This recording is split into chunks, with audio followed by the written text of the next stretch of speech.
నమస్తే అండి. ఈరోజు చేపల కూర ఎలా వండుకుందాం చూద్దాం. పసుపు అండి, శుభ్రంగా కడుక్కొని పెట్టుకున్నాం. పసుపు, అది కారం 2 చెంచాలు వేసానండి. ఉప్పు అండి 2 చెంచాలు చూసుకొని వేసుకోవటమే. అల్లం వెల్లుల్లి పేస్ట్ అండి, మనం ఇప్పుడే రోట్లో దంచుకొని, నేనైతే రోట్లో దంచుకున్నానండి.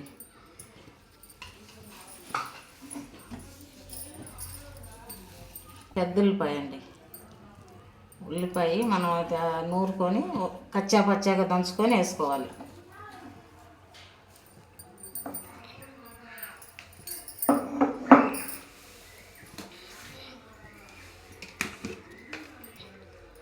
ఇదిగో నూనె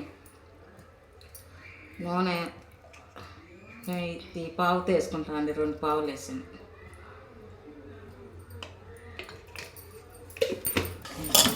ఇట్లా కలుపుకొని మేమైతే ఇట్లా వండుకుంటామండి, తాలింపు పెట్టము. ఇట్లా వండుకుంటేనే దాని టేస్ట్ బాగుంటుంది.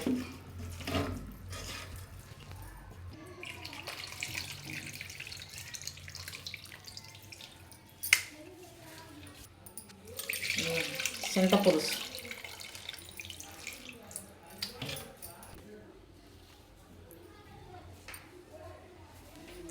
నువ్వే చేయబా.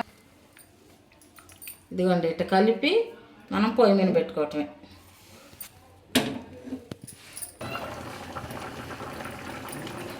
ధనియాల పొడి, మెంతులు, జీలకర్ర పొడి, గరం మసాలా,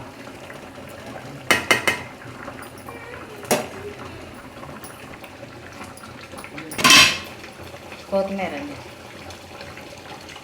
అయిపోయిందండి కూర. మనం ఇట్లా వండుకుంటే బాగుంటుంది. ఫ్రైగా అన్నా కూడా ఇది చాలా బాగుంటుందండి మనకి. మేము ఇట్లా వండుకుంటాం, బాగుంటుంది. మనం పోపు పెట్టేసామనుకోండి, దాని స్మెల్లే తెలియదు. టేస్ట్ కూడా బాగుంటుంది. ఒకసారి మీకు నచ్చితే చూసుకోండి, ఒకసారి వండుకొని చూడండి. అంతేనండి, బాయ్.